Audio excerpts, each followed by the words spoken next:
We have the worst revival of an economy since the Great Depression. And believe me, we're in a bubble right now. And the only thing that looks good is the stock market. But if you raise interest rates even a little bit, that's going to come crashing down. We are in a big, fat, ugly bubble. And we better be awfully careful. And we have a Fed that's doing political things. This Janet Yellen of the Fed. The Fed is doing political by keeping the interest rates at this level.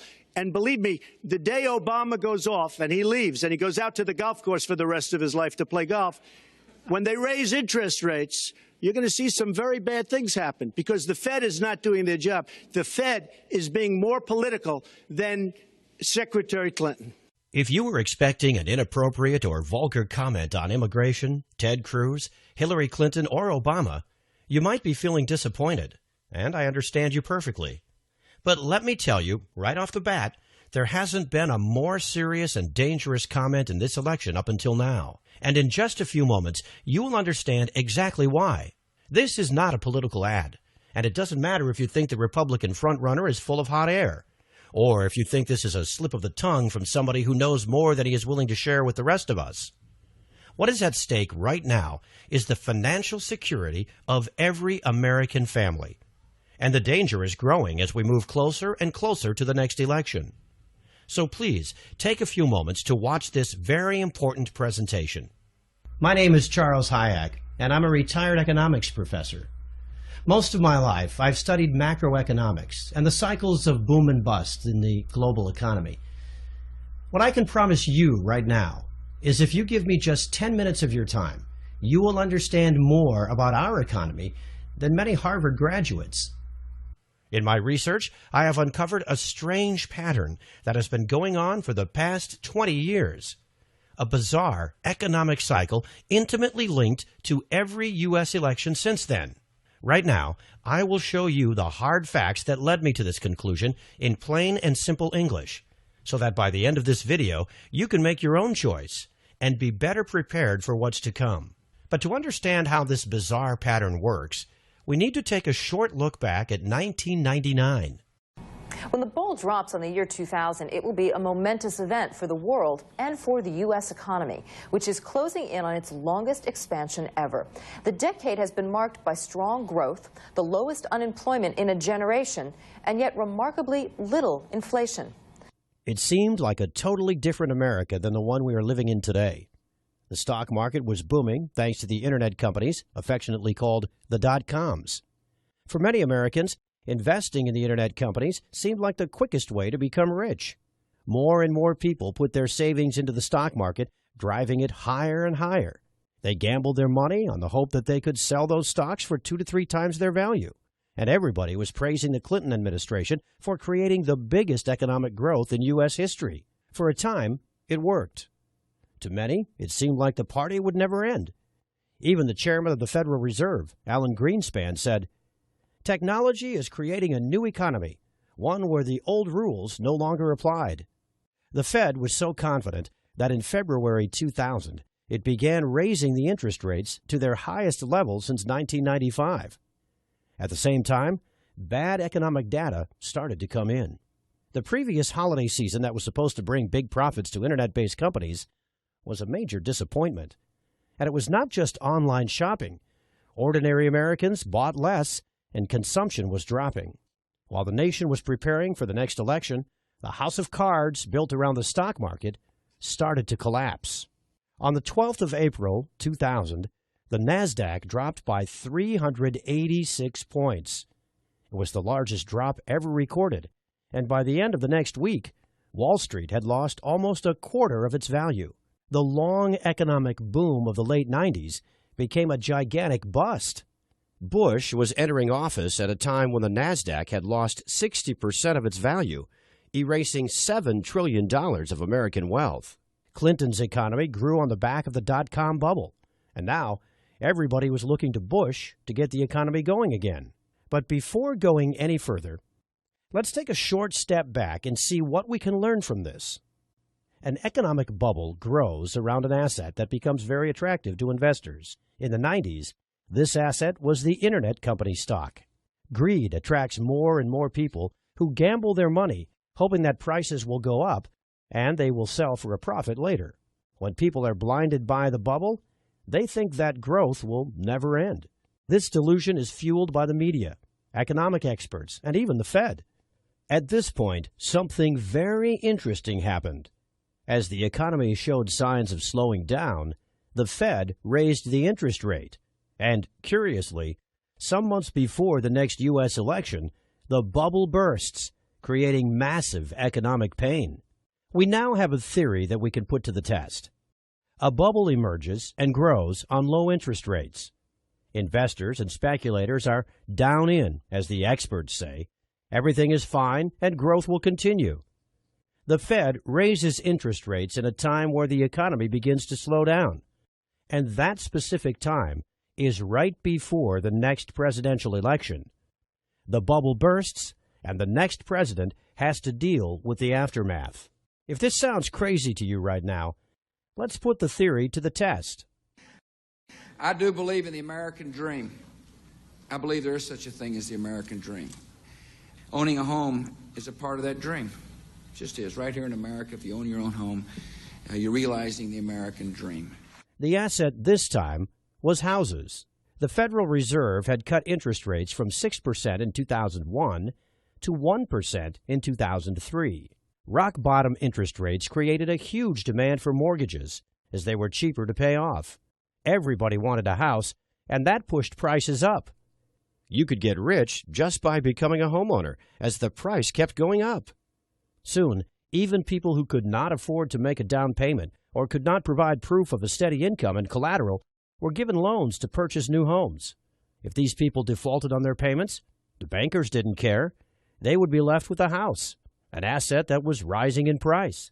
These no down payment, no collateral mortgage loans, called subprime mortgages, were given to millions of low-income families. One of the barriers to home ownership is the inability to make a down payment.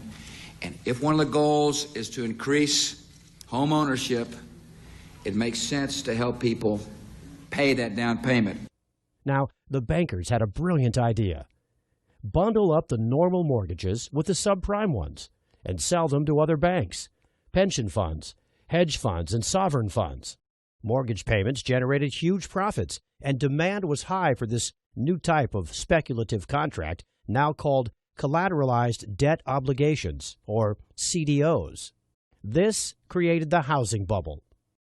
Ben, there's been a lot of talk about a housing bubble, particularly, from the Fed, from all sorts of different places. Can you give us your view as to whether or not there is a housing bubble out there? Well, unquestionably, housing prices are up quite a bit. I think it's important to note that fundamentals are also very strong. We've got a growing economy, jobs, incomes. We've got very low mortgage rates.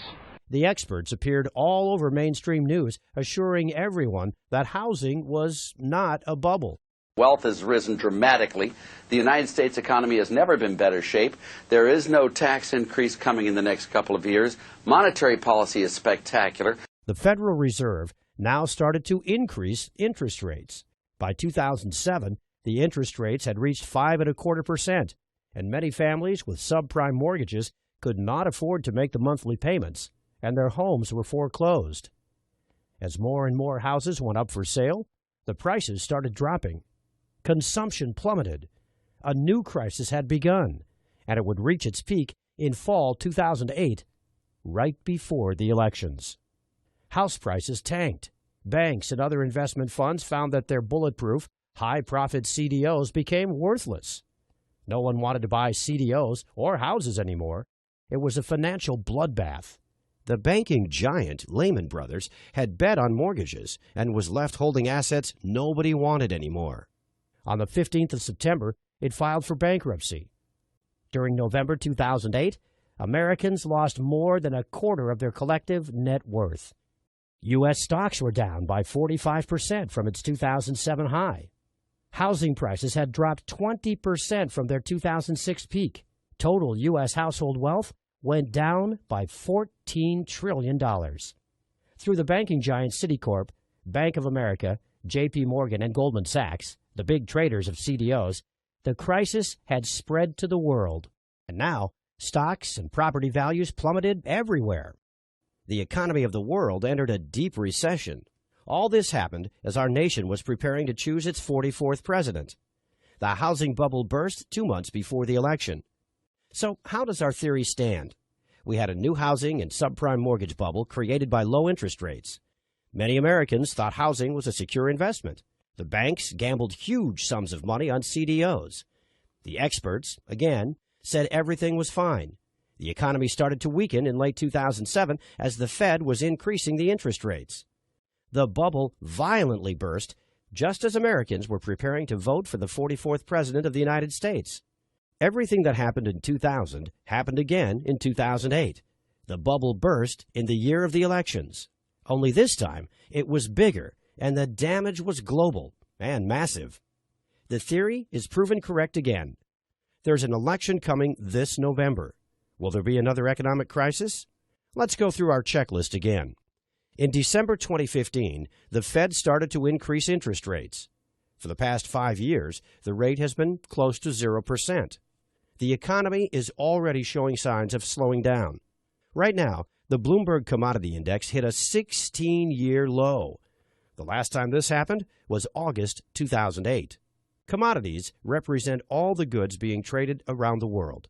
Everything from oil to coffee, sugar, steel, and copper.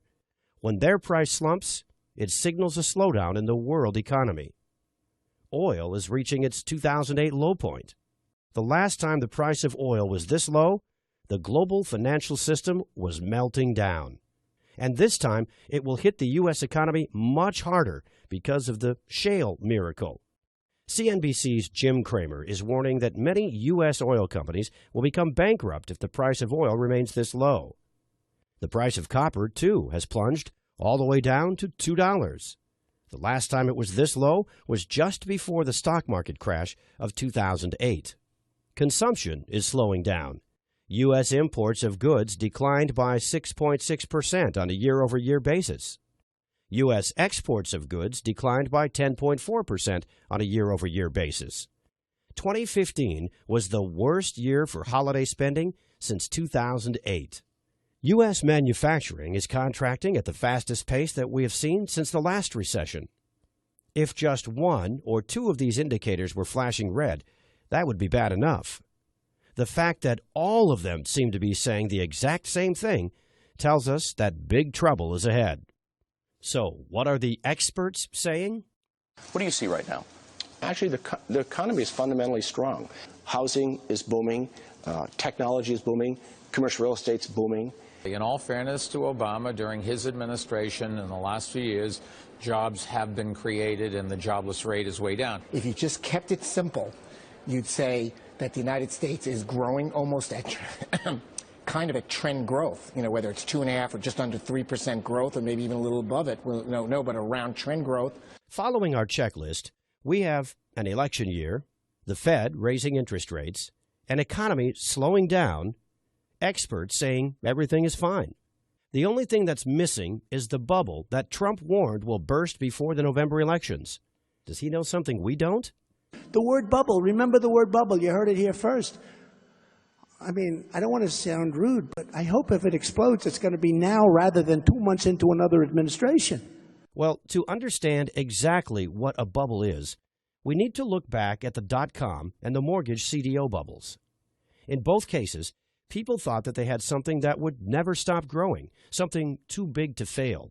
In both cases, stocks and housing attracted huge sums of money, driving their prices way beyond the actual value.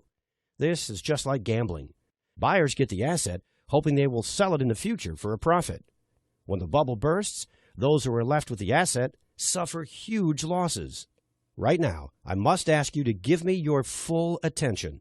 The following 5 minutes will be shocking and a little bit tricky to understand. And I hope you're sitting down for this. My prediction for 2016 is that we will see a banking collapse that will make the 2008 crisis look like a Sunday afternoon picnic. This coming crash will wipe out the entire U.S. financial sector and take with it savings, deposits, retirement funds, pensions. It'll be nothing short of a financial bloodbath. How can this be possible?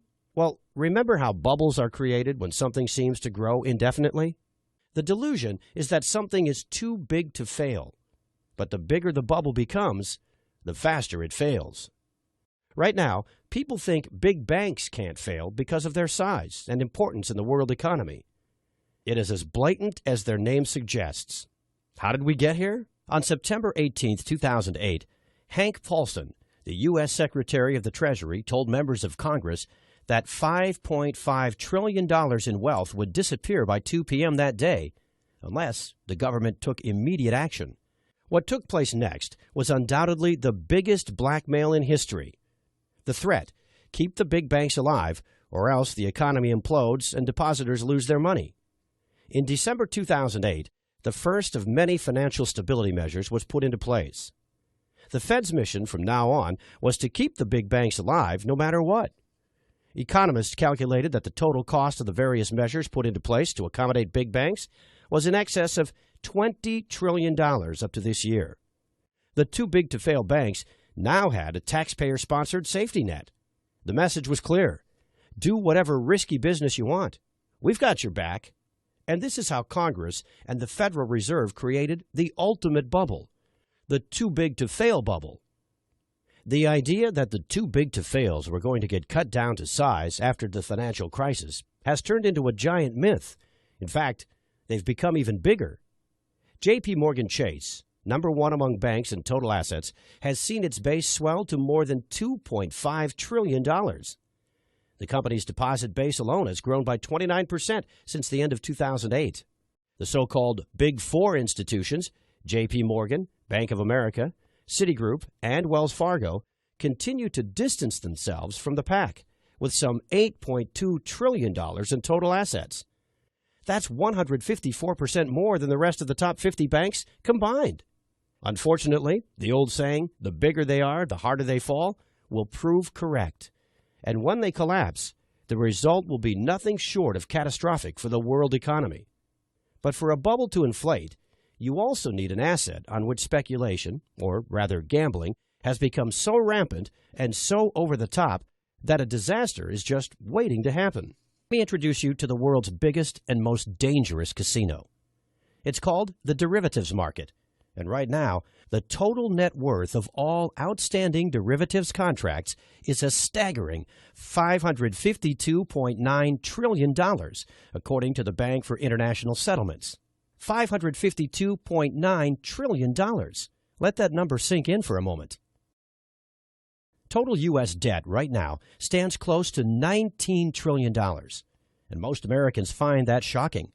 But very few have any idea of how big this financial market is. The entire economy of the world, in real goods and services, is evaluated at around $78 trillion annually. The derivative market is 7 times the value of every good and every service provided around the world in an entire year. At first, I thought this number was too big to be real. But the Office of the Comptroller of the Currency, independent bureau of the U.S. Department of the Treasury, confirms it. Make no mistake, you are looking at the biggest bubble in the history of mankind, something 7 times greater than the entire economy of the world. So what exactly is a derivative? A derivative is a speculative contract, a bet placed on stocks, mortgages, interest rates, the price of commodities like gold, silver, coffee, oil, or the possibility of a company or even a nation to default. Basically, right now, there is nothing of economic worth that does not have some sort of derivative attached to it. All derivatives are bets. This is not a metaphor, an analogy, or a generalization. The players on the derivative market gamble trillions on the future price of the asset to which the derivative is attached. These are the speculative contracts that will eventually pop the current gigantic bubble. Warren Buffett once referred to derivatives as financial weapons of mass destruction, and he was proven right. The CDOs that led to the crash of 2008 were derivatives, as they drew their value from interest payments on mortgages and housing prices. They were traded on this market just like all the other derivatives, and they were just a tiny part of the market. In 2008, there were about $500 billion worth of CDOs. That was only a very tiny fraction of the derivatives market, yet it was enough to almost collapse the economy of the world. Remember how I said that this is the world's largest casino? In a nutshell, the derivatives market, or more correctly put, the derivatives casino, is where big banks and other financial institutions place their bets on every aspect of the world economy. Yet with these bets, everybody loses. So how did this bubble inflate to more than $550 trillion? Say Jack controls the derivative department of one of the too-big-to-fail banks. He knows that the riskier the bet, the higher the profit he gets, and the bigger his bonus. And he thinks, just like everyone else, that if he loses, the Federal Reserve will bail him out just like in 2008. What do you think Jack would do? How much do you think Jack would bet on derivatives? Well, the Office of the Comptroller of the Currency has the exact numbers. Citigroup, total assets more than $1.8 trillion. Total exposure to derivatives, more than $53 trillion. J.P. Morgan Chase, total assets about $2.4 trillion. Total exposure to derivatives, more than $51 trillion. Goldman Sachs, total assets, less than $1 trillion. Total exposure to derivatives, more than $51 trillion. Bank of America, total assets, a little bit more than $2.1 trillion. Total exposure to derivatives, more than $45 trillion. Morgan Stanley, total assets, less than $1 trillion. Total exposure to derivatives, more than $31 trillion. Overall, the biggest U.S. banks collectively have more than $247 trillion of exposure to derivatives contracts. This is an amount of money that is more than 13 times the size of the U.S. national debt. And it's a ticking time bomb that could set off financial Armageddon at any moment. This is gambling on the future of the world economy on an unprecedented scale. And just like every other bubble before it, the too-big-to-fail derivatives bubble will burst. The bubble to end all bubbles because of its sheer size. It's inflated to a size far greater than the dot-com bubble and the mortgage CDO bubble combined. This is the final piece of the puzzle. The Fed interest rate hike, the experts claiming everything is okay, the real economy slowing down, and the bubble that is inflated to an unsustainable size. If history repeats itself, 2016 will be the year big banks come crashing down, and the Fed and our government are totally powerless to stop them. Their safety net is made out of straws. It took extraordinary efforts to prop up the big banks in 2008. During Obama's presidency, the U.S. debt doubled, reaching almost $19 trillion. Yet the economy grew at a modest pace of 2% per year. Compare that to the doubling of the derivatives market, and you begin to realize the level of economic pain we are about to feel. This will make the Great Depression of the 30s and the Great Recession of 2008 feel like a picnic. So what would a crash look like? You need only to picture what happened in Greece to get an idea. The first thing that happened is that all the banks closed. The only way people could get their money out was with ATM withdrawals. And they were limited to 60 euros a day. That's about $63. Ask yourself this. If the banks close in the U.S., could you live with $63 per day? Immediately, huge lines formed in front of ATMs. People waited in the scorching heat for hours to get a tiny fraction of their savings and deposits out. 17% of the Greek population is currently unable to meet their daily needs for food. Approximately 30% are living below the poverty line. The official unemployment rate is 27%, 52% of under 25s. In Athens, Greece's capital, one of these is 53-year-old Athenian Vasilis Dimopoulos, who used to earn up to 3,000 euros per month until his employer folded in 2008. I sold my home in 2007, though the small profit I made is now gone. I was on the streets for 6 months, he said. Now, Dimopoulos lives in a Red Cross hostel selling Athens street paper, Shadia. Dionysia Michalidou, retiree. I have no insurance. I have no pension. I have nothing. Since the crisis, suicides have increased by roughly 50%. Emmy Christoulis, daughter of suicide victim, If one Greek was to take up a Kalashnikov, I would be the second. I find no other solution than that of a dignified exit before I begin searching through the garbage for my food. I believe that one day, because the younger generation has no future, they will take up arms and hang the traitors of the nation. Keep in mind that Greece received bailouts in 2015, and yet this is the situation there. Who will be able to bail out the world's largest economy? No one. The crisis brought by the collapse of the too-big-to-fail banks will be global, and it will dwarf anything the world has ever seen. Personally, I expect that everything that happened in Greece will happen in the U.S., but on a much greater scale, and the impacts will be far worse. I have studied economics for the past 35 years. I have seen it go through good times, and I have studied the bad ones. I went through the numbers over and over again, thinking this is not real, thinking I had made a mistake somewhere. But many other economic experts say the same thing.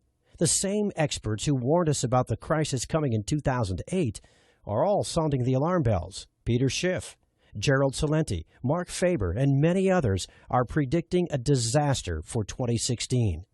To be completely honest with you, I'm afraid for my future and the future of my family. I knew I had to do something to prepare for the worst economic crisis in our lifetime. But where to start and what to do?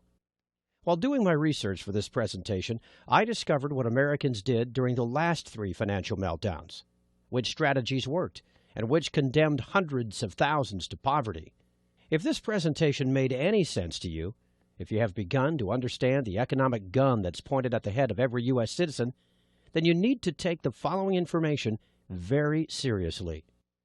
The first aim of this project was to warn people, just like you, of the imminent danger looming over our country. The second aim of this project is sharing my research on the last 3 financial meltdowns with as many people as possible.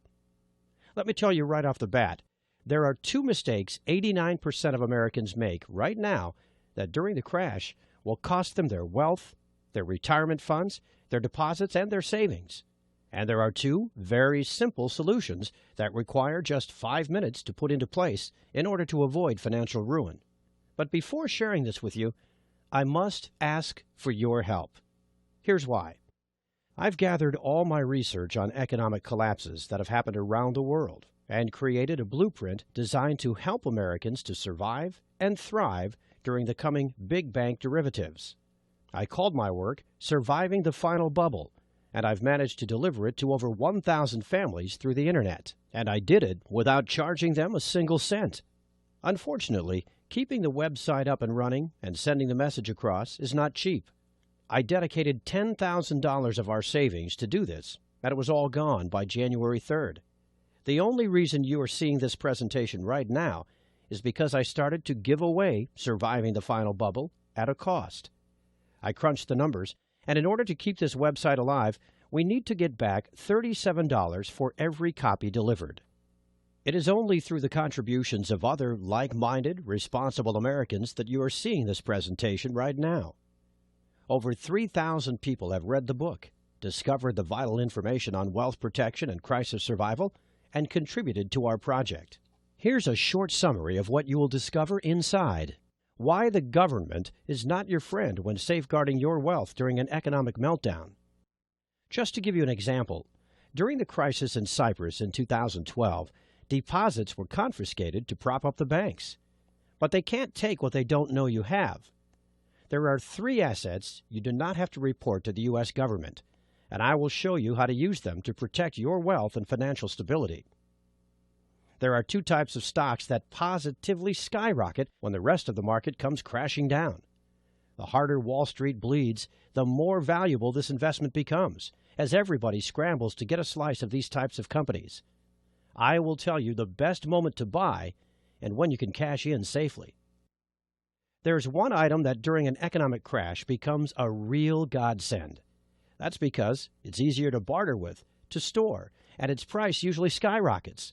I will show you exactly why owning it means seizing an opportunity that may end all your financial worries, and where to get it to avoid scammers. This is just a small sample of what you can discover inside. So I mentioned 2 mistakes that will wipe out trillions during the coming collapse. First, 89% of Americans are not aware of something very serious. When you put your money in the bank, you have legally transferred your deposit to the bank. You have become the creditor, and the bank is the debtor. The bank owes you the money. When you demand payment, the bank is obligated to give you your money back. However, if the bank becomes insolvent prior to you taking your money out of the bank, they will not have to give you your money back. All of your money will simply vanish. Secondly, if you own stocks, sell them. Get out of the stock market. Stocks are the absolute worst place to keep your money if an economic crash happens. Your money will be wiped out in the blink of an eye. We've seen this happen in 1929, 2000, and 2008. The stock market crash has already started, and it will only accelerate as the election draws near. This information is designed to help you thrive during the big bank derivatives collapse, if it does not spin completely out of control. Up to this point, we have only talked about wealth protection, but it might not be enough. Given the size of the derivatives market and the wild speculation going on, securing wealth and financial stability may be very low on the priority list for any family. Food, water, safety, and keeping illness and criminals away may be a far more pressing concern. Make no mistake, this disaster will be global. There will be no place to run to for safe haven. And that's when, by chance, I met Mark Baker. To some, Mark may seem somewhat eccentric because of his passion and dedication to survival and disaster preparedness. His dedication goes way further than reading books, attending seminars, and learning from the experts. He likes to test everything he's learned in real-life conditions. That's why he went to Greece and to Venezuela during the worst time of the economic disaster that hit both countries. During a 5-month period, he stayed with Greek and Venezuelan families in the most impoverished areas, learning how an economic crisis impacts their daily lives and trying to help them out, all while putting his survival knowledge to the test. And he decided he would live there on a $300 budget for the entire trip. His conclusion? A lot of the information provided by survival gurus out there has nothing to do with real life and can be downright dangerous. A lot of these survival experts with their Amazon bestseller books are sitting behind their computer imagining how an economic collapse will happen and write about unproven, rehashed solutions, strategies that sound good in theory but completely unproven in a collapse. Fortunately, nothing beats hands-on, hard-earned knowledge. His experience in both countries was eye-opening, to say the least. He went through a food shortage, blackouts, riots. He learned how to be safe from criminals when the police simply didn't interfere, and how to barter for supplies. He saw how real families managed to keep their spirits up in even the most desperate times, and how to cope with illness and injury while the hospitals are out of supplies, understaffed, or flooded by wounded from riots. And yes, he went through a lot of hardships, pain, and suffering to discover how to survive and to thrive in the collapse. After telling me about his personal experience, we talked about problems that arise in an economic collapse and how to solve them. Surviving an economic crisis is one thing. Thriving and securing your wealth during it is a totally different game. So, we put our knowledge together and created an economic disaster survival blueprint for our families that would handle both wealth protection and crisis survival.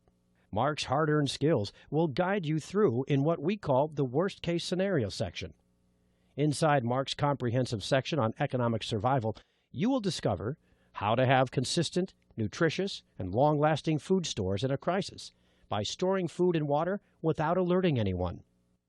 Following these first few crucial steps will guarantee that you and your family won't be left at the mercy of others for the most basic human needs. In Greece, even some middle-class people with respectable jobs wound up digging through trash or stood in lines for hours for humanitarian handouts. You want to do everything in your power to avoid that, and we will show you how. 12 skills vital during the coming collapse. All of these essential skills were selected by Mark based on his experience in Greece. When the services we've come to rely on are no longer available, and when having cash becomes just paper, you want to have something valuable to trade other than your supplies. You will be safer knowing you always have valuable knowledge to offer in exchange for whatever you might need. Unfortunately, because of their stature and frailness, children and senior citizens are the weakest links in disastrous situations like these. But that doesn't have to be the case anymore, because we will show you a couple of essential tips to ensure their safety and well-being at all times. You will discover the secrets on how to build strong links within the community and how to become its leader. There's always safety and conform in numbers, and you will find out how to build a cohesive group and how to manage dangerous situations. This is just a brief glimpse on our comprehensive guide to surviving and thriving during the coming financial meltdown. Here's my promise to you. Should this worst-case scenario happen, if you follow the information inside, you'll never have to beg, borrow, or steal just to feed your family or clothe your children, or to not have to live in unsanitary conditions during any crisis. But that's not all you're getting when you choose to contribute to our project, because you will also receive 2 bonuses that complement surviving the final bubble in every way. The first one is called Survival Mindset. During a crisis, many have lost their lives because they succumbed to emotional stress first. This guide is dedicated to showing you all the secrets to overcoming the powerful emotions that can overcome even the most seasoned survivalist during a disaster. In Chapter 1, you will discover the simple blueprint to coping with the emotional stress that can ruin even the most carefully put-together survival plan. You will learn the simple remedies for the most crippling emotional states, isolation, anxiety and hopelessness, and many others. This knowledge will keep you and every member of your group confident, disciplined, and steadfast, and will maximize your chances of survival. How to keep morale up, and how to maintain a positive attitude. Using this information, you will easily become a true leader of the community. The second focuses on hygiene and sanitary conditions during the shortages that come with any disaster. Secrets to Sanitization After SHTF is designed to show you how to be safe from disease by using survival techniques to dispose of potentially harmful waste and garbage, how to efficiently use limited hygiene supplies to maximize their effectiveness. You will also discover how to prioritize hygiene needs during a disaster. Valuable resources must always be kept for high-priority sanitization needs and not squandered on petty ones. These bonuses are available absolutely free with your copy of Surviving the Final Bubble, and support this website today. But we want to go even further than that. Just say maybe to the Surviving the Final Bubble program click and the Get Instant Access button. Fill out your information on the Secured Payment Processor page and go through the program and the bonuses for a full 60-day trial. And if you have any reason for being unhappy with your investment, you will get a refund in as little as 48 hours, no questions asked. It's as simple as that, and you risk nothing. It will be hard to find a better proposition than this. Frankly, the way things are going, I would be surprised if the first major shocks to the economic system don't happen by the end of your trial period. When the unthinkable happens, roles in society are reversed. Being able to read fancy spreadsheets might be useful today, but in a crashing society, it will put you at the bottom of the food chain. Adaptability, strength, and the knowledge you are about to receive are the only things that will get you and your family through. It's time for you to make a choice. It may be the most important one you will ever make. There are 3 possible paths ahead of you. Path 1, you don't do anything. You go on with your daily life and pray for a miracle, or that any of the data presented above is fake or misinterpreted. You can trust Obama, Janet Yellen, Ben Bernanke when they all say everything is fine. But that's exactly what all the talking heads on TV and all the politicians said back in 2008. But this time, you know it's different. The bubble is much, much bigger, and the Fed is out of ammo. They have printed too much money already, and they have kept interest rates low for too long. There is no way out. No one to bail out the too-big-to-fail banks or the government. Over the past 8 years, we have doubled our debt, while the real economy, not Wall Street, hasn't even fully recovered from the last bubble. These are the undeniable facts of our time. I strongly urge you not to remain passive. Remember the suffering of Greece. It will all come to America soon, it will happen right before your eyes. Mark heard firsthand the cries of children, tears of hunger pain streaming down their faces. Don't let the same happen to your family. That is the result of doing nothing, of being unprepared. I hate to ask you this, but would you be able to live with yourself knowing you had one good solution in hand, one click away, completely risk-free? Unfortunately, this is the kind of attitude most of the Americans will cling to. But I get it. Ignorance is bliss. Ignorance is much more comfortable than being a true man and an upstanding American citizen and taking action right now. Path number 2, prepare and learn everything by yourself. Like I said earlier, I've spent countless nights thinking about the best ways to protect my family. But sure, if you really want to, it could be a viable option. But keep this in mind. You've never been through an actual economic collapse. You don't have the skills specifically tailored for this kind of disaster. Should you choose one of these paths, we wish you the best of luck and pray that you too will make it. Path number 3. Get instant access to the Surviving the Final Bubble program now. A risk-free, worry-free program with a treasure trove of knowledge to help you thrive and prosper during the economic collapse.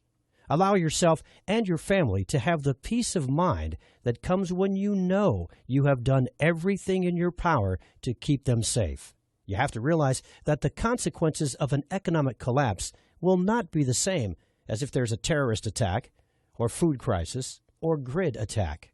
What will be happening in the following months is something that Americans have never experienced before. The closest we've ever come is the Great Depression, and yet, while things were bad, society and the government survived. And with no middle class to fund anything, with no jobs, no economy, and a government that is already tens of trillions of dollars in debt, you and your family will be completely on your own. Unless, that is, you have the ease to take the actionable steps included in the program, in which case you can have an entire proven survival plan in place in less than 14 days from now without spending more than $100 in expenses. You can be one of the smart Americans who understands something amazing when they see it, who goes through the program. Feel your worries and anxiety melt away, all the while contributing to this project and helping many American families, just like yours, survive and thrive during the greatest bubble in the history of mankind. The choice should be obvious, but it's up to you to take the final step. God bless you, and God bless America.